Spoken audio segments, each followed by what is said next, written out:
CH16 Kavya के daddy को हर्षवर्धन का सहारा 16 डिस्क्लेमर। तो दोस्तों, ये कहानी काल्पनिक कहानी है जो आपके मनोरंजन के लिए बनाया गया है।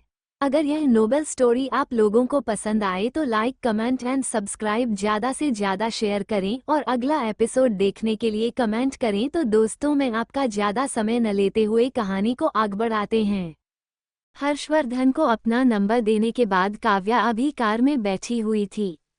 उसे समझ नहीं आ रहा था वो क्या कहे। तभी हर्षवर्धन बोलता है, कल मैं तुम्हारे डैड की सर्जरी इस शहर के सबसे अच्छे डॉक्टर के करवाऊंगा। तुम चिंता मत करो, इसमें तुम्हें कुछ भी करने की जरूर नहीं। हर्षवर्धन की यह बात सुन काव्या के चेहरे पर एक बड़ी सी मुस्कान दौड़ जाती है। वह तुरंत से हर्षवर्धन के तरफ देखते हुए मुस्कुरा कर थैंक यू बोल देती हैं। उसके बाद कार में वापस से खामोशी हो जाती है। उन दोनों में से किसी के पास बोलने को कुछ नहीं था। थोड़ी देर बाद ही वह दोनों दिव्या के घर पर पहुंचते हैं। दिव्या के घर के पास पहुंच तुरंत से काव्या उस कार की गेट खोल जाने लगती है। ये देख हर्षवर्धन उसे रोकते हुए बोलता है, अगली बार से तुम्हें जब भी मेरे पास आना हो तुम मुझे कॉल कर सकती हो। ऐसे कंपनी के बाहर तुम्हारा रुकना ठीक नहीं। मुझे पता है। सॉरी, आगे से ऐसा नहीं होगा। हर्षवर्धन की यह बात सुन काव्या बहुत अच्छे से समझ गई थी कि हर्षवर्धन उसके बारे में किसी को पता नहीं लगने देना चाहता। वह नहीं चाहता है कि कोई उनके रिलेशन के बारे में जाने। हर्षवर्धन के जाने के बाद काव्या दिव्या के उस घर पर आती है तो अभी दिव्या नहीं थी। ये देख काव्या तुरंत से दिव्या को कॉल लगा ये बोल देती है कि उसने पैसों का इंतजाम कर लिया है, अब उसे उसके लिए परेशान होने की जरूरत नहीं। काव्या जानती थी कि अभी वो जिस सिचुएशन में है उसमें उसका मदद करने वाला कोई नहीं था सिर्फ दिव्या के अलावा। दिव्या भी उसके फादर के बारे उतना ही परेशान थी जितना वह। काव्या दिव्या को कॉल करने के बाद लिविंग रूम में लगे सोफे पर बैठ अपने पर्स से वो चेल निकालकर देखने लगती है जो उसने हर्षवर्धन से लिए थी। चाहे इसके लिए काव्या को कितना बड़ा सौदा ही क्यों ना करना पड़ा हो हर्षवर्धन के साथ, पर फाइनली आज वो अपने डैड के सर्जरी के लिए 25 लाख रुपया लाने में सफल हुई थी। थोड़ी देर बाद ही दिव्या आती हैं जो कि अभी काफी गुस्से में लग रही थी। दिव्या को इतना गुस्से में देख काव्या उससे पूछती हैं, क्या हुआ दिव्या, तू इतना गुस्से में क्यों है? क्या तेरी किसी से लड़ाई हुई है? अरे है, वो मेरा बॉयफ्रेंड। उसके पास अभी 10 लाख रुपया था पर फिर भी उसने मुझे देने से इनकार कर दिया। कहता है हमारी शादी के लिए इकट्ठे कर रहा हूँ। दिव्या की यह बात सुन काव्या को भी एक सेकंड के लिए बुरा लगता है। अगर दिव्या के बॉयफ्रेंड ने मदद कर दी होती तो आज उसे ये सब नहीं करना होता। फिर यह सोचने के बाद कि वो एक दूसरे को जानते तक नहीं, उनकी तो अब तक मुलाकात भी नहीं हुई है, फिर वो अचानक से मुझ जैसी अनजान को इतना ज्यादा पैसे कैसे दे दे। कहीं ना कहीं काव्या को दिव्या का बॉयफ्रेंड सही लग रहा था। इसलिए काव्या दिव्या को समझाते हुए बोलती है, अरे वो अपनी जगह सही है, अगर तू भी मुझसे अगर उसके लिए कोई हेल्प मांगती तो मैं करता नहीं। किसी अनजान को अपनी सेविंग देना सही नहीं। वैसे भी अब पैसों का इंतजाम हो गया है, तू चिंता मत कर।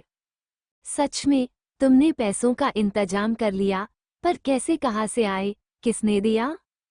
काव्या जानती थी कि दिव्या जब उसके सामने आएगी तो वो ऐसे ही सवाल पूछने वाली है, पर काव्या उसके सवालों का जवाब नहीं देना चाहती थी। इसलिए वो बात को चेंज करने की कोशिश करते हुए बोलती है, मैं कल के लिए बहुत टेंशन में हूँ। हालांकि मैंने पैसे का जुगाड़ कर लिया है, पर क्या हम डैड को बचा पाएंगे? बिल्कुल स्वीट हॉट, हम अंकल को जरूर बचा पाएंगे। एक काम करती हूँ, मैं भी तेरे साथ ही चलती हूँ। Thank you. काव्या ने जैसा सोचा था वैसा ही हुआ। वो दिव्या के माइंड को डाइवर्ट करने के कामयाब रही। इसके बाद काव्या जल्दी से थोड़ा सा कुछ बनाकर दिव्या और वो खा लेते हैं, क्योंकि कल उनके लिए बहुत इम्पोर्टेंट दिन था। कल उसके डैड की सर्जरी थी। आज जब काव्या उठती है तो उससे पहले ही दिव्या ने नाश्ता बना लिया था। तुरंत से काव्या उस नाश्ते को करने के बाद अपने होम टाउन के लिए निकलती है, क्योंकि उसे अभी अपने डैड को लेकर यहाँ के हॉस्पिटल में एडमिट भी करवाना था। पर अभी उसकी गाड़ी शहर से बाहर जा पाती उससे पहले ही काव्या को उसकी माँ का कॉल आता है, जिन्होंने उसे ये बताने के लिए कॉल किया था कि वो अभी इस शहर के सबसे अच्छे हॉस्पिटल में है। ये सुनते ही तुरंत से काव्या बिना कोई देरी किए उस हॉस्पिटल में पहुंचती है, जहां उसके डैड अभी उस हॉस्पिटल के वीआईपी वार्ड में एडमिट थे। काव्या जैसे ही उस वार्ड में पहुंचती है तो उसे उसके डैड अभी बेड पर लेटे दिखे, वही अभी उसकी माँ उसके पास बैठी हुई थी। उनको देखते ही तुरंत से काव्या उनके पास जाकर पूछती है, मॉम आप यहाँ कैसे? काव्या ने प्लान बनाया था कि वो अपने डैड को पिक अप करने के लिए सुबह ही जाएगी, इसलिए आज उसके एक टैक्सी भी बुक किया था। पर उसके डैड पहले से ही इतने बड़े हॉस्पिटल में एडमिट थे, भला ये कैसे पॉसिबल है? काव्या को इतना चिंता में ये सब पूछती देख उसकी माँ मुस्कुराते हुए बोलती है, क्या तुमने अपने दोस्त को नहीं कहा था हमें पिक अप करने के लिए? तुम्हारा दोस्त ही तो हमें लेकर आया, क्या तुम अब बातें भूलने लगी हो? क्या दोस्त? अपनी माँ की यह बात सुन काव्या शांत हो जाती है। वो जानती थी कि इस शहर में उसकी सिर्फ एक ही दोस्त है, दिव्या, पर उसने तो ऐसा कुछ किया नहीं। फिर ये सब सोचते हुए तुरंत से काव्या को हर्षवर्धन का ध्यान आता है। कल उसने काव्या से बोला भी था इस बारे में, पर उस वक्त काव्या ने उसके बातों को सीरियस नहीं लिया था। पर अब काव्या ये सब सोचने में कहीं खो गई थी। उसे समझ नहीं आ रहा था कि आखिर हर्षवर्धन से जब उसने सिर्फ पैसे मांगे थे तो वो उसकी हेल्प कैसे करने लगा, कि तभी उसकी माँ उसके कंधे पर हाथ रख उसे हिलाते हुए पूछती है, तुम्हें क्या हुआ? नहीं कुछ नहीं, वो मेरे ऑफिस में अभी कुछ प्रॉब्लम चल रहा है। काव्या तुरंत से अपनी बात पलट देती है। वो नहीं चाहती थी कि उसके पेरेंट्स हर्षवर्धन के बारे में कुछ भी जाने। वो जानती थी उसकी माँ कितनी लालची है। वो भूल कर भी उनसे हर्षवर्धन के बारे में नहीं बोल सकती थी। काव्या की यह बात सुन उसकी माँ कुछ नहीं बोलती। काव्या के डैड का सर्जरी शाम को होने वाला था, इसलिए वो दोनों माँ बेटी अभी वार्ड के बाहर लगे कुर्सी पर बैठे थे। उसी वक्त अचानक से काव्या की माँ उसके पूछती है, आखिर तुम्हारा और रौनक का शादी कैसे टूटा? क्या कुछ ऐसा है जो तुम मुझसे छिपा रही हो? नहीं मॉम, बिल्कुल नहीं, वो मैं बस अभी शादी नहीं करना चाहती। अच्छा, पर कुछ दिन पहले जब मैं तुम्हें अपने परिवार के ख्याल रखने को बोलते हुए रौनक से शादी करने के लिए मना कर रही थी, तब तो तुम मुझसे बदतमीजी करके उससे शादी करना चाहती थी। फिर अचानक से ये सब, तुम आखिर क्या छुपाने की कोशिश कर रही हो मुझसे? रौनक से शादी करने के लिए काव्या अपने पेरेंट्स के एजेंट्स गई थी, क्योंकि उसकी माँ उसे फैमिली की जिम्मेदारी अभी भी उठाने के लिए बोल रही थी। वही काव्या को ऐसा लग रहा था कि 25 की उम्र में उसका किसी से शादी कर लेना ही ठीक होगा, वरना वो अपनी जिंदगी कैसे जिएगी। अब ऐसे उसने शादी तोड़ दिया है तो ये तो आम बात है, सभी को शक होगा, जैसे उसकी माँ को हो रहा है। काव्या जानती थी आज या कल उसे अपनी मॉम को सब कुछ बताना ही था, इसलिए वो ज़्यादा टाइम ना लेते हुए अपनी मॉम को रौनक के बारे में सब कुछ बता देती है। वही काव्या की माँ उसकी यह बात सुन काफ़ी गुस्सा हो जाती है। वो अपना फ़ोन पर्स से निकालते हुए गुस्से में बोलती है, रुको, मैं अभी उसकी माँ को बोलती ही कि उनका बेटा तुम्हारी दोस्त के साथ रिश्ता में था, उस वजह से यह शादी टूटा, ना कि तुम्हारे करियर को ज़्यादा अहमियत देने की वजह से। काव्या अपनी माँ की यह बात सुन थोड़ा चौंक जाती है। वह जान गई थी कि जरूर रौनक ने अपने घर पर शादी टूटने का सारा दोस्त काव्या पर लगा दिया होगा, तभी रौनक की माँ ने उसकी माँ से ये सब कहा होगा। पर अब काव्या रौनक से कोई रिश्ता नहीं रखना चाह रही थी। अगर रौनक उसको दोषी ठहराते हुए अपनी जीवन में आगे बढ़ना चाहता है तो यही सही। अब उसे इन सब से कोई फर्क नहीं पड़ता, इसलिए तुरंत से काव्या अपनी माँ से वह फ़ोन छीन उनके हाथ को पकड़ते हुए बोलती है, क्या आप नहीं चाहती थी कि जब तक छोटू कोई जॉब ना ले तब तक मैं अपने परिवार की देखभाल करूं? अब मैं वही करना चाहती हूँ। मॉम, आप ज़्यादा मत सोचो, मैं ठीक हूँ। आप यही बैठो, मैं डॉक्टर से बात करके आती है। इतना बोलते हुए काव्या तुरंत से वहां से उठकर बाहर निकल जाती है। अब वो और इस बारे में अपनी मॉम से बातें नहीं करना चाहती थी। 17 किस 17 अपनी मां को समझाने के बाद काव्या वासे डॉक्टर के पास चली जाती है। डॉक्टर से अपने डैड के ऑपरेशन के बारे के सब कुछ डिस्कस करने के बाद काव्या अभी वापस लौट ही रही थी कि तभी उसकी मुलाकात दिव्या से होती है, जो अभी अपने हाथों में खाना का पॉकेट लिए हुए थी। मैंने तुझे कहा था ना हम साथ चलेंगे, फिर तू मुझे अपने साथ लेकर क्यों नहीं आई? काव्या को देखते ही दिव्या कंप्लेन करते हुए बोलती है, सुबह हॉस्पिटल दिव्या को लेकर ही आने का प्लान था। काव्या का पर अपने डैड की अचानक से इस हॉस्पिटल में भर्ती के बारे में सुन काव्या ज़्यादा कुछ नहीं सोच पाई थी। उसने दिव्या को इन्फॉर्म भी नहीं किया था कि वो किस हॉस्पिटल में है। दिव्या को समझाते हुए काव्या बोलती है, वो मैं बस इन फॉर्मेलिटी ज को पूरा करने में बिजी हो गई थी न, वरना तो तू जानती है मैं तुझे। ये यहाँ क्या कर रहे हैं? काव्या अपनी बातें खत्म कर पाती उससे पहले ही उसे दिव्या का आवाज सुनाई देता है। दिव्या की यह बात सुन काव्या चुप ही जाती है। वो दिव्या से इशारों में पूछने की कोशिश करती है, पर दिव्या कुछ नहीं बोल रही थी। वो सामने की ओर बस गुस्से में घुरे जा रही थी। दिव्या को ऐसे उसके पीछे घूरते देख फाइनली काव्या भी पीछे मुड़कर देखती है, तो अभी उसके पीछे मोनिका और रौनक थे। मोनिका ने रौनक का हाथ पकड़ रखा था, वही वो इमिम मुस्कुराते हुए अभी उनके पास ही बढ़ रहे थे। उन दोनों को ऐसे यहाँ देख काव्या का मूड भी खराब हो जाता है। वो अभी तो अपनी माँ से सब कुछ बता के आई थी। अगर इस वक्त उसका सामना अगर उसकी माँ से हो जाता है तो यहाँ कितना बड़ा ड्रामा होगा, ये काव्या इमेजिन भी नहीं कर सकती थी। हेलो काव्या, अब अंकल कैसे है? अभी काव्या ये सब सोच ही रही थी कि तभी उसके कानों में मोनिका की यह आवाज़ सुनाई देती है। मोनिका की यह आवाज़ सुन काव्या उसके तरफ देखती है, तो अभी मोनिका मुस्कुराते हुए उसके तरफ ही देख रही थी। मोनिका को ऐसे देख काव्या कुछ नहीं बोलती। वही अपने सवाल का जवाब ना मिलता देखा मोनिका वापस से पूछती है, क्या तुम अब भी मुझसे नाराज़ हो? पर मैंने तुम्हें सॉरी बोला था ना, वैसे भी हम बेस्ट फ्रेंड्स थे, हमारे बीच इतना झगड़ा ठीक नहीं। चलो हम अंकल से मिल लेते हैं। काव्या को इतना बोलते हुए मोनिका रौनक को आगे ले बढ़ने लगती है। ये देख तुरंत से दिव्या उसके सामने आ खड़ी होकर बोलती है, क्या तुम्हें शर्म नहीं आता? इतना कुछ करने के बाद भी तुम रोज बेशर्मों की तरह हमारे सामने आ जाती हो। तुम्हें तो ये देश छोड़ देना चाहिए। क्या तुम्हें हर बार हमारे बीच में आना जरूरी है? मैं अभी अपनी दोस्त से बात कर रही हूँ, अच्छा होगा तुम साइड रहो, तभी हमारे बीच अच्छे रिश्ते रहने का चांस है। मोनिका की यह बात सुन दिव्या हंसन लगती हैं। उसको ऐसे हंसते देख मोनिका का दिमाग खराब हो रहा था। मोनिका के साथ खड़ा रौनक बिना अपनी पलकें झपकाए काव्या की ओर ही देखे जा रहा था। शायद से वह ये समझने की कोशिश कर रहा था कि आखिर काव्या के मन में क्या चल रहा है। तुम्हें लगता है मैं तुम्हारे साथ किसी भी प्रकार का रिश्ता रखने में इंटरेस्टेड हूँ?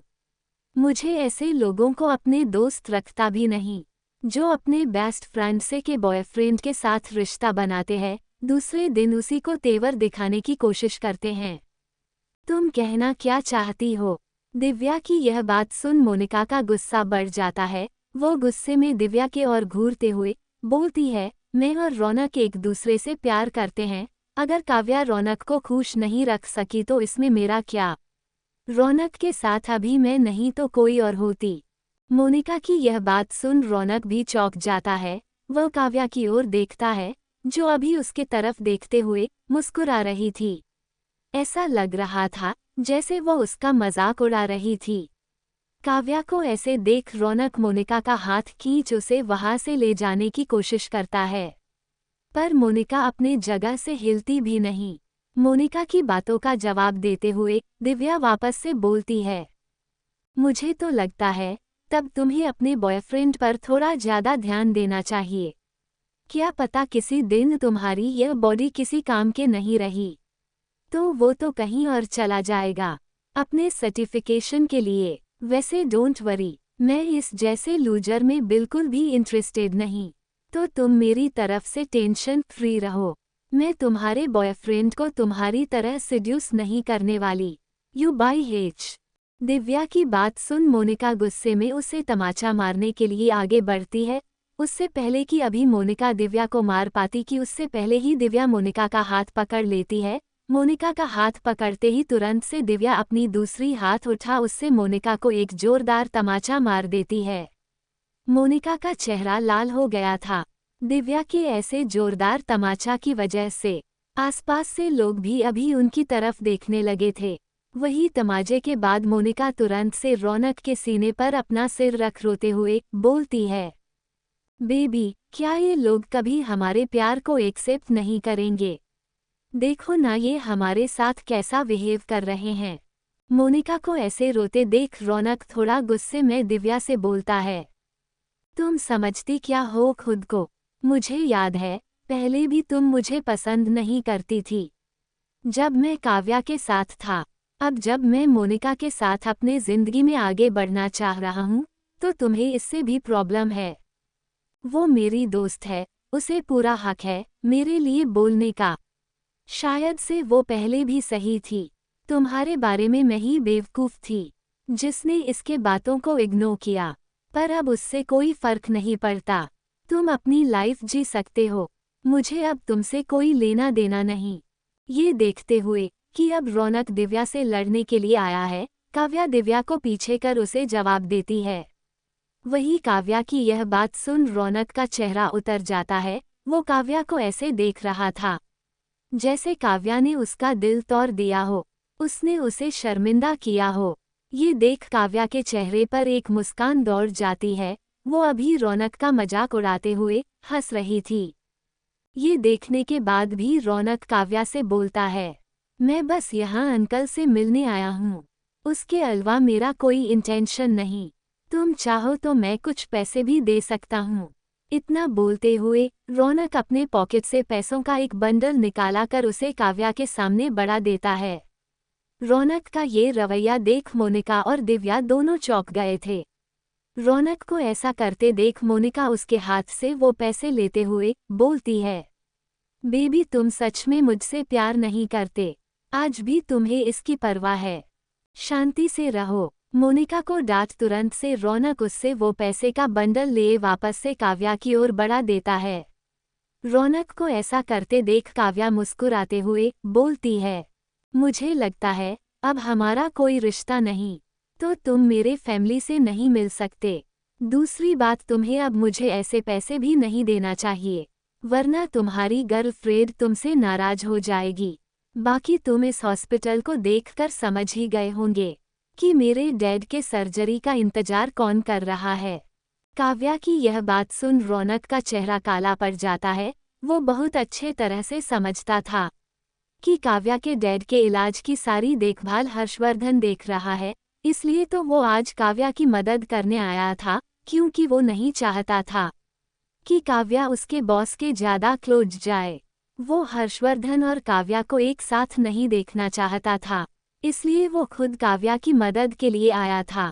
पर अभी काव्या को ऐसे ना बोलते देख रौनक का चेहरा गुस्से में लाल हो जाता है। वो अपनी दांतों को पिसते हुए बोलता है, अच्छा होगा तुम अगर हर्षवर्धन के साथ किसी भी प्रकार के रिश्ते में ना रहो, वरना वो आदमी तुम्हें बर्बाद करके रख देगा। कितना भी वो कुछ भी करेगा, पर तुमसे थोड़ा कम ही ना। रौनक काव्या की यह बात सुन शांत हो जाता है। ये देख काव्या दिव्या का हाथ पकड़ उसे ले आगे बढ़ते हुए बोलती है, अब मैंने पीछे मुड़कर देखना छोड़ दिया है, तो अच्छा होगा तुम भी अपने लाइफ में आगे बढ़ो। इतना बोलने के बाद काव्या एक बार भी पीछे नहीं मुड़ी। वो दिव्या को लेकर अपने डैड के वार्ड की ओर जाने लगती है कि तभी उसके फ़ोन बजता है। काव्या फ़ोन खोलकर देखती है तो उसके चेहरे का टेंशन बढ़ जाता है। वो तुरंत से दिव्या के हाथों में खाने के उस बाइग्जा को थमाते हुए बोलती है, मुझे अभी कुछ जरूरी काम के लिए बाहर जाना होगा, तू मॉम के साथ रह, मैं अभी आई। इतना बोलने के बाद काव्या बिना कोई देरी किए तुरंत से वहां से निकल जाती है। दिव्या के रोकने पर भी वो नहीं रुकती। काव्या उस हॉस्पिटल के पार्किंग में थी। वो अपने आसपास देखते हुए हर्षवर्धन की कार को खोज रही थी, क्योंकि अभी अभी उसे हर्षवर्धन का मैसेज आया था, जो उससे मिलने अभी यहाँ आया था। तुरंत से काव्या का ध्यान उस पार्किंग के कोने में रखे उस कार पर जाती है। वो बिना कोई देरी किए उस कार की गेट खोलती है, तो अभी हर्षवर्धन बैठे हुए उसके तरफ ही देख रहा था। हमेशा की तरह वो अपने ब्लैक कोट पैंट में ही था। उसके चेहरा अभी भी सख्त ही था। क्या तुम्हारा घूरना हो गया? हम्मा, नहीं, मेरा मतलब था। सॉरी प्रेसिडेंट, आप यहाँ कैसे? इतना बोलते हुए काव्य कार के अंदर बैठ खिड़की बंद कर देती है, क्योंकि वो अपने आप को ऐसे हर्षवर्धन के साथ किसी को नहीं दिखने देना चाहती थी। काव्या की बातों का जवाब न देते हुए हर्षवर्धन उससे पूछता है, क्या तुम्हारा रिश्ता अभी भी रौनक के साथ है? नहीं, बिल्कुल नहीं। अच्छा, फिर वो अभी तुमसे क्या बातें कर रहा था, जो तुम इतना मुस्कुरा रही थी? मैं मुस्कुरा रही थी। काव्या हर्षवर्धन की यह बात सुन थोड़ा चौंक जाती है, फिर उसे सब कुछ ध्यान आता है, तो वो हर्षवर्धन को एक्सप्लेन करते हुए बोलती है, मिस्टर प्रेसिडेंट, हंसी भी लोग कितने तरह से हंसते हैं, आपको पता नहीं होगा। मेरे सामने ज्यादा होशियारी नहीं। मैं जानता हूँ तुम दोनों के रिश्ते के बारे में, पर तुम यह बात नहीं भूल सकती कि तुम अब मेरी गर्लफ्रेंड हो। तुम ऐसे किसी भी लड़के के साथ हंसते हुए बातें नहीं कर सकती। हर्षवर्धन की यह बात सुन काव्या को गुस्सा आ जाता है। वो कितना भी इस आदमी को समझाने की कोशिश करे, वो आदमी अपनी ही माला जप रहा है। ये देख काव्या थोड़ा गुस्से में बोलती है, मिस्टर प्रेसिडेंट, मुझे पता है अभी मैं आपके साथ रिश्ते में हूँ, पर क्या आपको नहीं पता कि रौनक ने मेरी खुद की बेस्ट फ्रेंड के साथ मिलकर मुझे चिट किया?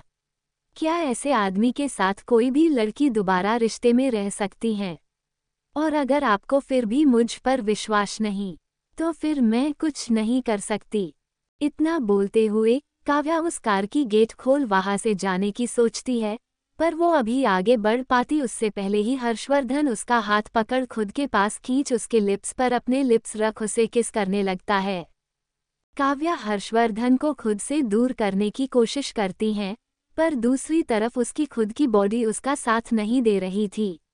ये देख काव्या अपने आंख बंद कर हर्षवर्धन के उस जिस को एंजॉय करने लगती है। 18 कहाँ गया हर्षवर्धन? 18। आप सभी में से कितनों का ये बोलना है कि इस स्टोरी के लीड हीरो का नाम ठीक नहीं? क्योंकि मैं ये स्टोरी आप लोगों के लिए ही लिख रहा हूँ, और आपको ही लीड का नाम पसंद नहीं आ रहा, इसलिए मैं चाहता हूँ आप मुझे कुछ अच्छे नाम सजेस्ट करें, जो मैं हर्षवर्धन राणा ना रखूं। वैसे मुझे लगा विक्रांत शेखावत ठीक होगा, पर आप इससे कुछ बेहतर सजेस्ट कर सकते हैं तो कर सकते हैं। कल से इस स्टोरी के लीड का नाम आप लोगों के अकॉर्डिंग ही होगा, और आप चिंता मत कीजिएगा, मैं पीछे के एपिसोड्स में भी जाकर नाम चेंज कर दूंगा, ताकि आगे कभी किसी को कोई प्रॉब्लम ना हो। काव्या हर्षवर्धन के उस किस में पूरी तरह से खो गई थी। उसका बॉडी खुद हर्षवर्धन के इस किस पर रिएक्ट कर रहा था। वो खुद ही यह बात भूल गई थी कि अभी वो हॉस्पिटल के पार्किंग में एक कार के अंदर यह सब कर रही है। कितने ही मिनटों बाद हर्षवर्धन उसे खुद से अलग करता है। काव्या उससे अलग होने के बाद उसके चेहरे की ओर देखती है, तो उसके आंखों में वो खुद के बॉडी के लिए डिजायर्स देख सकती थी। हर्षवर्धन अभी नशीली आंखें उसके चेहरे पर ही गड़ाए हुए था। उसे ऐसे खुद को देखते देख काव्या का चेहरा, जो कि पहले से ही लाल था, वो और लाल हो जाता है। अगर तुम एक सेकंड और भी मुझे ऐसे ही देखती रही, तो शायद से मैं खुद को कंट्रोल ना कर सकूं। उसके बाद जो होगा उसके बाद शायद तुम आज अपने डैड का सर्जरी ना देख सको। क्या? नहीं। हर्षवर्धन की यह बात सुन काव्या चौंकते हुए उसके तरफ देखती है, तो अभी उसके चेहरे पर डेविल स्माइल था। ऐसा लग रहा था जैसे अभी वो उसका मजाक बना रहा है। ये देख काव्या काफी शर्मिंदा हो गई थी। वह दोबारा हर्षवर्धन की ओर नहीं देख पा रही थी। वह तुरंत से वहां से निकलने की कोशिश करते हुए बोलती है, मिस्टर राणा, मुझे लगता है अब आपको कुछ नहीं जानना। मैं अब जा सकती हूँ। इतना बोलने के बाद काव्या बिना कोई देरी किए कार से बाहर निकल जाती है। कार से बाहर निकलने के बाद काव्या ने मुड़कर एक बार भी पीछे नहीं देखा। वह काफी शर्मिंदा थी। वही उसका चेहरा लाल था। हर्षवर्धन के कार से निकलने के बाद काव्या ने आसपास देखा था। उसे कोई नहीं दिखा था, पर उसके वहां से निकलते ही तुरंत रौनक, जो कि पार्किंग में ही लगे एक कार के पीछे खड़ा था, वो वहां से बाहर निकलते हुए उस कार और अभी अभी काव्या के चेहरे के बारे में सोचे जा रहा था। रौनक उस कार को बहुत अच्छे से पहचानता था। वह कार उसके बॉस हर्षवर्धन का था। उस कार से ऐसे काव्या को चेहरा लाल किए निकलते देख और उसे खुद को ठीक करने की कोशिश करते देख रौनक को काफी गुस्सा आता है। वो गुस्से में उस कार के ऊपर अपने हाथ मारते हुए बोलता है, मैं ऐसा बिल्कुल नहीं होने दूंगा। शाम को काव्या के डैड का सर्जरी बहुत आराम से हो जाता है, क्योंकि उसके सर्जरी में अच्छे अच्छे डॉक्टर थे, इसलिए उन्हें किसी भी तरह को परेशानी का सामना नहीं करना पड़ा था। अपने डैड के सर्जरी के बाद काव्या 3 दिन का छुट्टी ले उनके साथ ही हॉस्पिटल में रहती है, जिसके बाद काव्या अपना ऑफिस जाना शुरू करती है। वो हर शाम को ऑफिस के बाद अपने डैड से मिलने हॉस्पिटल भी जाया करती थी। करीब 2 सप्ताह बाद काव्या के डैड हॉस्पिटल से डिस्चार्ज हो जाते हैं। काव्या ने कितना कोशिश किया अपनी मॉम को अपने साथ कुछ दिन उनके और दिव्या के साथ उनके घर में रहने के लिए, पर उसकी मॉम ने मना कर दिया, क्योंकि उनका बेटा गांव में था। वो उसके लिए ज्यादा परेशान थी। काव्या अपनी मां का प्यार अपने भाई के लिए बहुत अच्छे से जानती थी, इसलिए उसने ज्यादा रिक्वेस्ट नहीं की। इन 2 सप्ताह में काव्या का सामना 2-3 बार रौनक से होता है। रौनक जब भी काव्या के सामने आता तो वह उससे माफी मांग खुद की गलती सुधारने का एक मौका मांगता। काव्या को उसके इस बात पर हंसी आ जाती थी। एक तरफ वो अब अपने घर में मोनिका को रखे हुए था, दूसरी तरफ वो उससे माफी मांग वापस से उसको अपनी जिंदगी में लाना चाहता था। काव्या समझ नहीं पा रही थी कि आखिर रौनक करना क्या चाहता है। आखिर भला कोई इंसान इतना बेवकूफ़ कैसे हो सकता है? या फिर कहीं उसे ऐसा तो नहीं लगता था कि काव्या उसके प्यार में इतनी अंधी थी कि वह 2 नाव पर सवार हुए इंसान के साथ आराम से अपनी जिंदगी जिए। काव्या हर बाहर रौनक को मुंह तोड़ जवाब दें उसके सामने से चली जाती थी। वही काव्या से पार्किंग में उस दिन मिलने के बाद हर्षवर्धन इन 2 सप्ताह में एक बार भी काव्या से मिलने नहीं आया था। काव्या जब भी उसके और अपने पार्किंग में हुई मीटिंग के बाद उस किस के बारे में सोचती, उसका चेहरा लाल हो जाता था, उसकी धड़कन तेज हो जाती थी। हालांकि वह जानती थी कि हर्षवर्धन उसके पहुंच से बहुत दूर है, उसके जीवन में पहले से ही कोई लड़की है। ऊपर से उसने उसके साथ सिर्फ अपने फिजिकल नीड को पूरा करने के लिए रिश्ता बनाया है। पर फिर भी जब भी वह हर्षवर्धन और अपने उस किस के बारे में सोचती थी, उसकी हॉट बीट तेज हो जाती थी। पहले काव्या हर्षवर्धन को खुद से कांटेक्ट ना करता देख पहले 1-2 दिन परेशान रहती है, फिर बाद में काव्या ने अपना जीवन जीना शुरू कर दिया, जो कि उसके लिए बेहतर था। अब उसके डैड की सर्जरी भी हो गई थी और उसकी लाइफ में अभी कोई पंगा नहीं था, इसलिए काव्या अपना डेली रूटीन फॉलो करने लगती है, जिसमें ऑफिस से घर और घर आने के बाद अपने और दिव्या के लिए खाना बना उसे खाना। ऐसा 1 सप्ताह और चलता है। काव्या को ऑफिस में कोई प्रॉब्लम नहीं था। रौनक भी उससे हर रोज नहीं मिलता रहता था, ना ही कोई दूसरा एम्प्लॉय उसे तंग करता था। सिर्फ एक ही उस कंपनी के branch manager mister Ashok Chadha, जिनकी उम्र करीब 38 से 40 साल के बीच होगी। काव्या ने यह बात बहुत अच्छे से नोटिस किया था कि ब्रांच मैनेजर मिस्टर चड्ढा की नज़रें पहले दिन से उस पर थोड़ी अजीब थी। वह जानबूझकर उसे बार बार अपने केबिन में बुलाते और उससे इधर उधर की बातें करते हुए टाइम पास करते थे। काव्या को ये सब काफी अजीब लगता था। मिस्टर अशोक चड्ढा का खुद के प्रति ऐसा निगाह देख काव्या को कभी कभी तो मन होता था वह उन्हें एक तमाचा जड़ दे, पर वो ऐसा नहीं कर सकती थी। वह ब्रांच मैनेजर था, अगर उसने ऐसा किया तो उसे पता था वह आराम से इस जॉब को खो सकती है, जिसके बाद उसे जो मिलने में काफी दिक्कत आ सकता था। काव्या को उस आदमी की हरकत देख काफी गुस्सा आता था।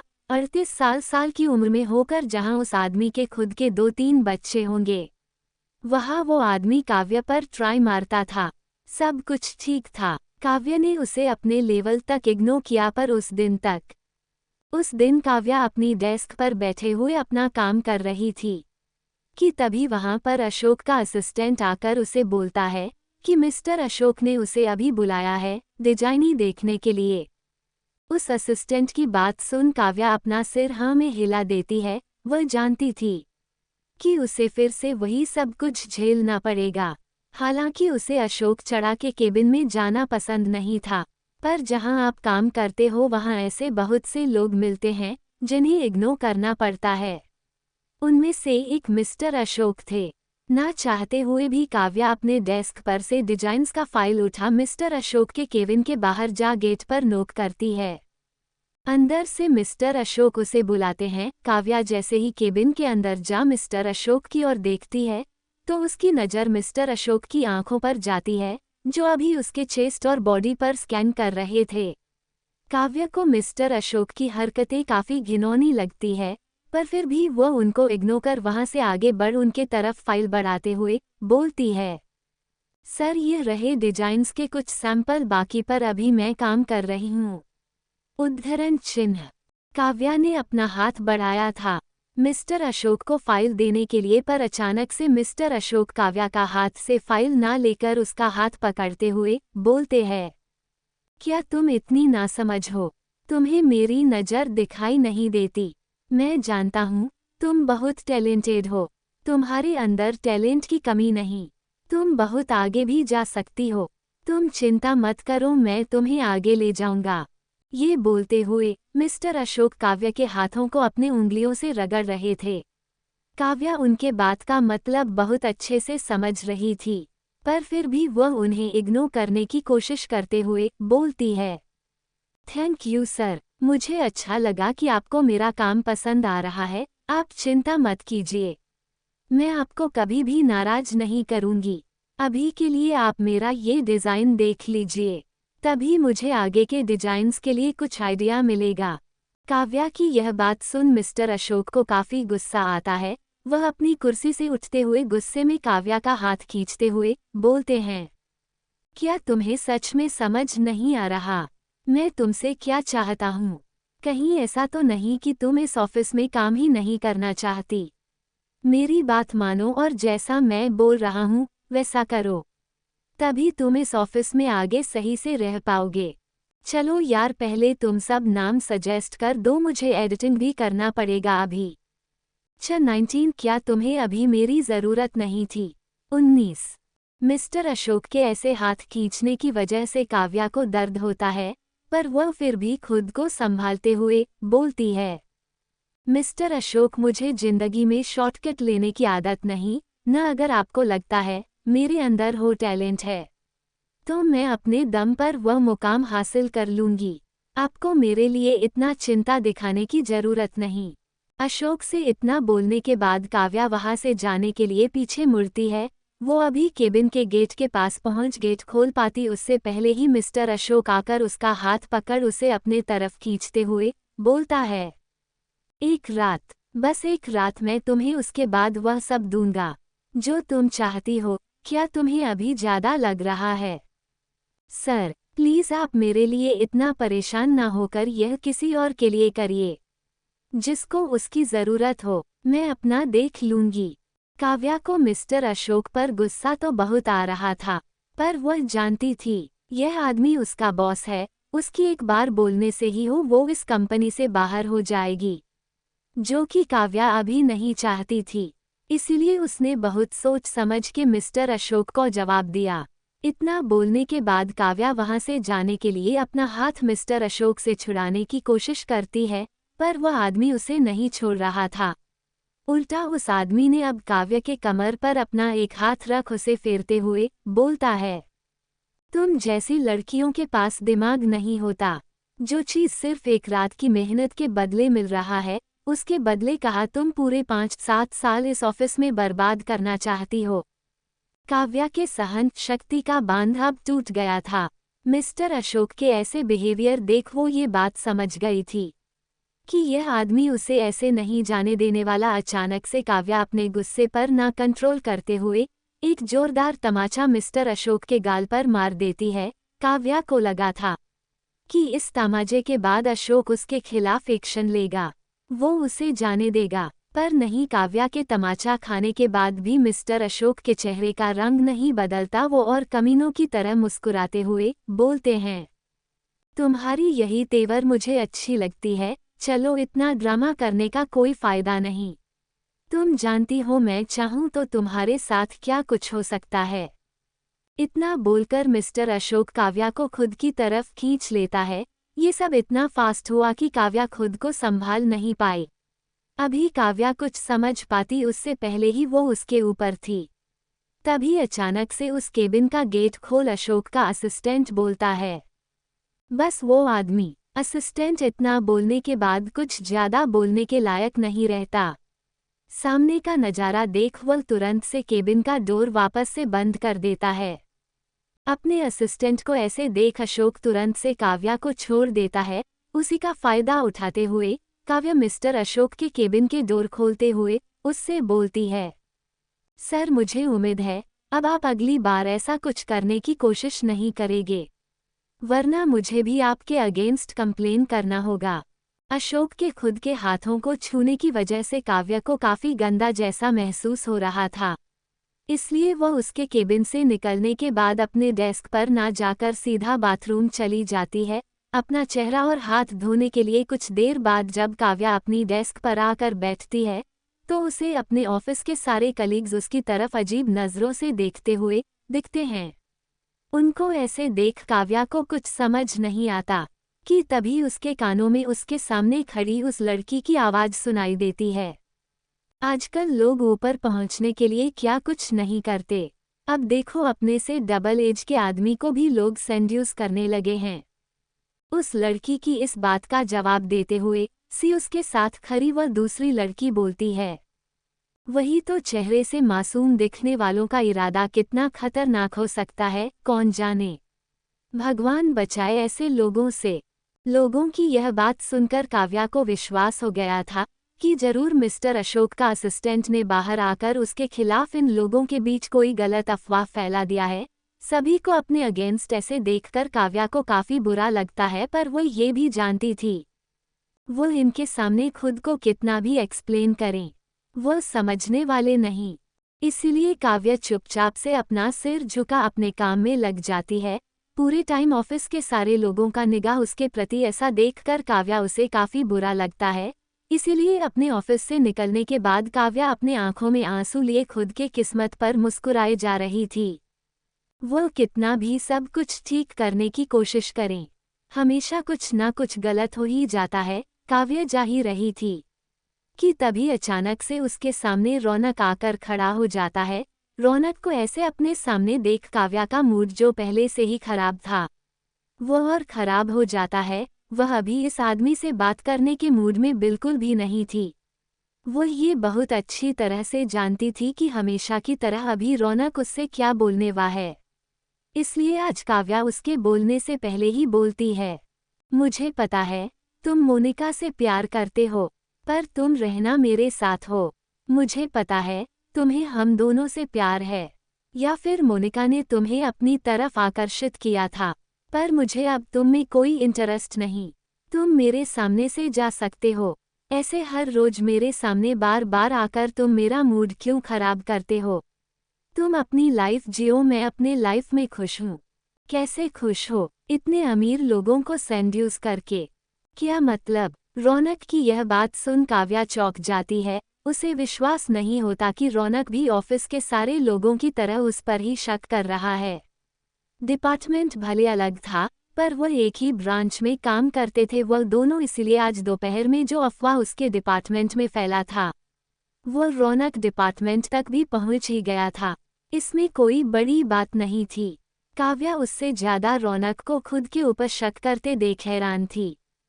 नहीं, तुम गलत समझ रही हो, मेरा मतलब वो नहीं था। मैं तो आज भी तुमसे माफी मांगने ही आया था, पर तुम्हें ऐसा देख वो मेरे मुंह से निकल गया। काव्या को ऐसे गुस्से में देख तुरंत से रौनक खुद को एक्सप्लेन करता है, पर उसकी यह बात सुन काव्या के चेहरे पर मुस्कान आ जाती है। वो खुद के ऊपर हंस रही थी। भला वह इतनी गंदी सोच वाले आदमी के साथ इतने साल तक रह कैसे गई, जो 5 साल साथ रहने के बाद भी यह समझ नहीं आया कि वह किस कैरेक्टर की लड़की है। सच में वो काफी बेवकूफ थी। काव्या अभी रौनक पर नहीं खुद पर हंस रही थी। वह रौनक के बातों का जवाब देते हुए बोलती है, तुम्हें जो सोचना है, जैसे सोचना है, तुम सोच सकते हो। मुझे उससे कोई फर्क नहीं पड़ता। ऑफिस के बाद सारे लोग भी सोच रहे हैं, वैसे तुम भी सोचो, पर अगली बार मेरे सामने मत आना। इतना बोलकर काव्या वहां से जाने लगती है कि तभी रौनक उसका हाथ पकड़ लेता है। वो काव्या का हाथ पकड़ बोलता है, तुम भला इतना कैसे बदल गई? कल तक तुम मुझसे कितना प्यार करती थी, और आज तुम मेरी बात सुनने के लिए तैयार नहीं। क्या तुम्हें लगता है तुम मेरे साथ ऐसे गलत करके खुद को तकलीफ नहीं दे रही? काव्या रौनक की बात सुन हंसना चाहती थी। रौनक सच में इतना कुछ करने के बाद भी वो उससे अभी भी प्यार करने की बातें हम बोल रहा है। तुम्हें लगता है मेरी बेस्ट फ्रेंड के साथ मेरे ही आंखों के सामने सोने के बाद तुम मेरे सामने खड़े होकर यह सब बोलने का क्वालिफिकेशन रखते हो? अगली बार मेरा हाथ मत पकड़ना वरना मैं तुम्हारे अगेंस्ट पुलिस कंप्लेंट कर दूंगी। सॉरी। अच्छा सुनो काव्या, अभी शाम का वक्त था। वो दोनों अभी ऑफिस के बाहर थे। काफी लोग वहां से जा चुके थे। बहुत कम ही लोग वहां पर थे। इसलिए काव्या रौनक के सामने अभी नहीं रहना चाहती थी। वो नहीं जानती थी रौनक के दिमाग में कब क्या आ जाते। इसलिए उससे तेजी में हाथ छुड़ाने के बाद वो वहां से चलने लगती है। वही रौनक अभी भी उसके पीछे सॉरी बोलता हुआ आ रहा था कि तभी अचानक से काव्या अपने सामने से आ रहे उस आदमी के सीने से टकरा जाती है। काव्या तुरंत सॉरी उस आदमी के चेहरे की ओर देखे बिना उसके साइड से सॉरी बोल वहां से निकलने को होती है, पर अभी वो वहां से आगे बढ़ पाती कि तभी वो आदमी बोलता है, तुम ऐसे भाग किससे रही हो? उद्धरण चिन्ह। उस आदमी की आवाज सुनते ही काव्या सामने की ओर देखती है तो उसके सामने हर्षवर्धन खड़ा था। हर्षवर्धन को ऐसे अपने सामने 2 सप्ताह बाद देख, वो भी इस हालत में जहां उसके साथ इतना कुछ हो गया था। वह ज्यादा कुछ ना सोचते हुए तुरंत से उसके गले लगते हुए बोलती है, तुम यहाँ पर कैसे? काव्या को ऐसे खुद को उसके बाहों में लपेटे देख हर्षवर्धन को कुछ समझ नहीं आता कि आखिर उसके साथ क्या हुआ है, पर वो उसके ऐसे वेलकम करने से खुश था। इसलिए वो काव्या को टाइट हग करते हुए बोलता है, क्या तुम्हें अभी मेरी जरूरत नहीं थी? काव्या को अभी हर्षवर्धन की आवाज में खुद के लिए केयर महसूस होता है। वो उसकी इस बात से काफी खुश थी। वो हर्षवर्धन के गले लगे हुए ही बोलती है, कुछ नहीं, मेरे पीछे कुछ गुंडे पड़ गए थे। वैसे काव्या और हर्षवर्धन के लिए जरूरत शब्द का मतलब अलग अलग है, वह आप आगे पढ़कर समझ जाएंगे। हाँ हर्षवर्धन राणा, क्योंकि मैंने रघुवेंद्र का नाम चेंज करके आज से हर्षवर्धन रख दिया है, आगे से यही रहेगा। हर्षवर्धन, आप सभी के नाम के लिए थैंक यू, जो आपने इतना मेहनत करके मुझे इतने अच्छे अच्छे नाम सजेस्ट किए। आपके नाम बहुत अच्छे थे, पर हर्षवर्धन का जैसा कैरेक्टर है उसके ऊपर मेरे हिसाब से ही यही नाम सूट करेगा।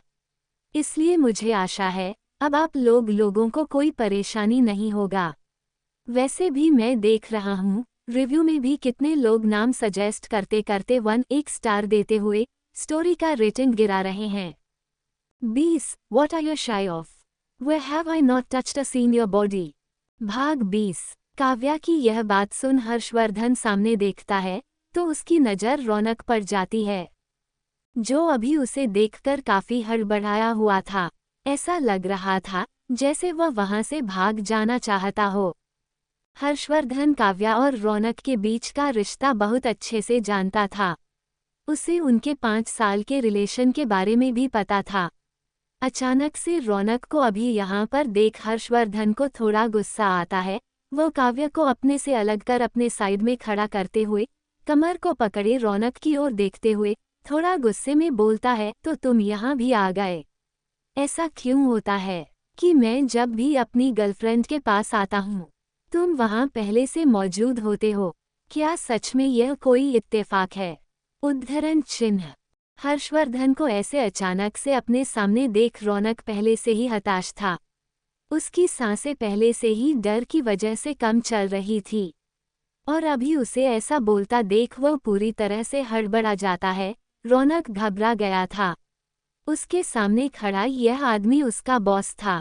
उसके एक इशारे पर वह उसके कंपनी में नहीं बल्कि इस शहर के किसी भी कंपनी में काम करने लायक नहीं रहेगा। वह तुरंत से खुद को संभालने की कोशिश करते हुए बोलता है, mister president, I am sorry. वो बस मुझे लगता है कुछ गलतफहमी है। मैं मिस काव्या को जानता हूँ, हम अच्छे दोस्त हैं। हमारे बीच थोड़ा मिसअंडरस्टैंडिंग हो गया है, जिसे क्लियर करने के लिए मैं उनसे बात करना चाहता था। पर मुझे तुमसे कोई बात नहीं करना। मैं तुमसे अब कोई भी रिश्ता नहीं रखना चाहती, इसलिए तुम बार बार मेरे सामने आकर ऐसा बोलना बंद कर दो। मैं हर्षवर्धन से प्यार करती हूँ और हर्ष मुझसे अब मुझे तुमसे कोई भी रिश्ता नहीं रखना। रौनक की बात सुन अभी हर्षवर्धन कुछ बोल पाता उससे पहले ही काव्या जवाब दे देती है। पर काव्या की बात सुन रौनक जो बोलता है वह सुनकर काव्या हंसने लगती है। मैं भला तुमसे कहाँ रिश्ता रखना चाहता हूँ। मैं बस ये चाहता हूँ कि तुम मुझे नफरत ना करो। भले ही हमारे बीच जो कुछ भी हुआ, पर हम अच्छे दोस्त जरूर रहेंगे फ्यूचर में। रौनक अभी हर्षवर्धन के ना आने के पहले जहां काव्या से वापस से उसकी जिंदगी में आने का बोल रहा था, वही हर्षवर्धन के सामने वह इस बात को स्वीकारने के लिए भी तैयार नहीं था। रौनक की यह बात सुन काव्या को हंसी आ जाता है। यह आदमी सच में बहुत फत्तू था। वही खरा हर्षवर्धन इन दोनों के बीच की इस बात को सुन अब इरिटेड हो गया था। वह रौनक से बोलता है, तो ठीक है, जैसा तुम जानते हो मेरी गर्लफ्रेंड अब तुम्हारे साथ कोई रिश्ता नहीं रखना चाहती, और तुम भी नहीं तो बेहतर होगा कि अगली बार तुम इसके आसपास ना दिखा। अगर ऐसा नहीं होता तो तुम शायद से मुझे नहीं जानते। रौनक से इतना बोलने के बाद हर्षवर्धन काव्या को पकड़ते हुए वहां से आगे बढ़ता है। तुम कहाँ गए थे? उद्धरण चिन्ह। Business trip.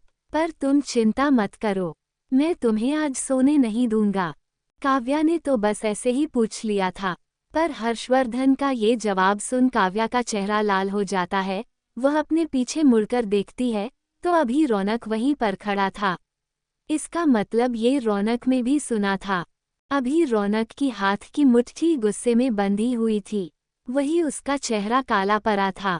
रौनक को ऐसे देख काव्या मुस्कुरा देती है। उसे भी शायद से उस दिन ऐसा ही लगा था जब उसने रौनक और मोनिका को उस रात एक साथ उस बिस्तर पर देखे थी।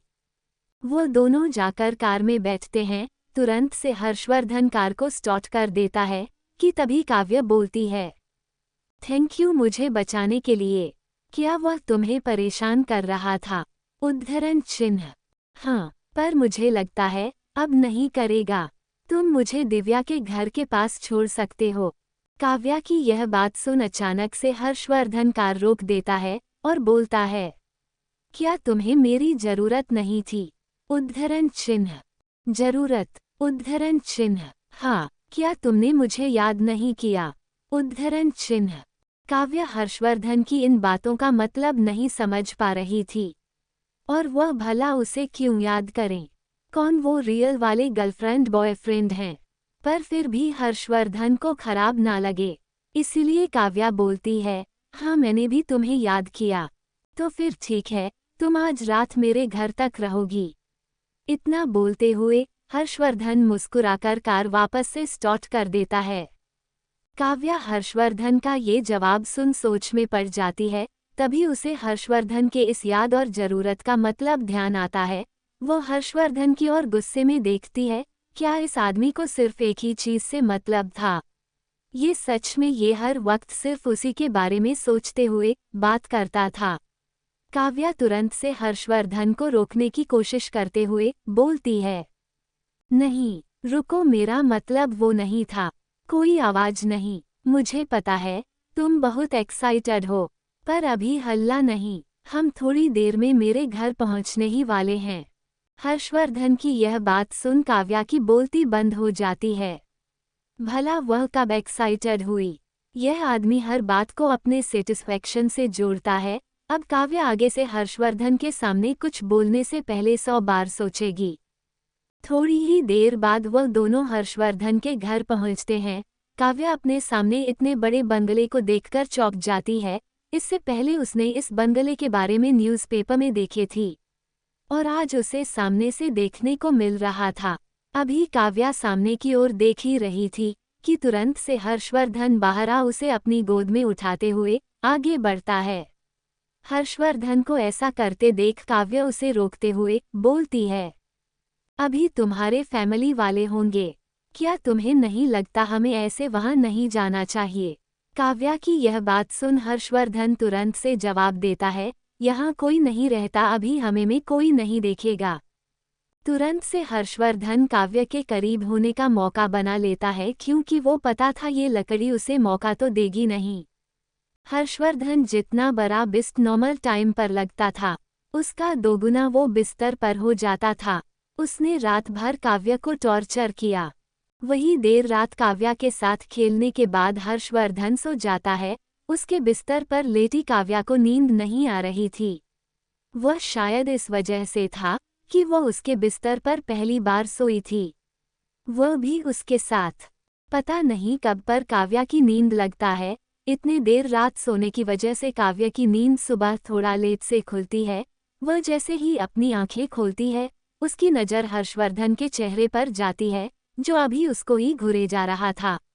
हर्षवर्धन को ऐसे देख तुरंत से काव्या वहां से उठते हुए बोलती है, मुझे लगता है अब मुझे जाना चाहिए। पर तुरंत से बिस्तर से उठने के बाद काव्य की नज़र अपने ऊपर जाती है जो कि वो सही हालत में बिल्कुल नहीं थी।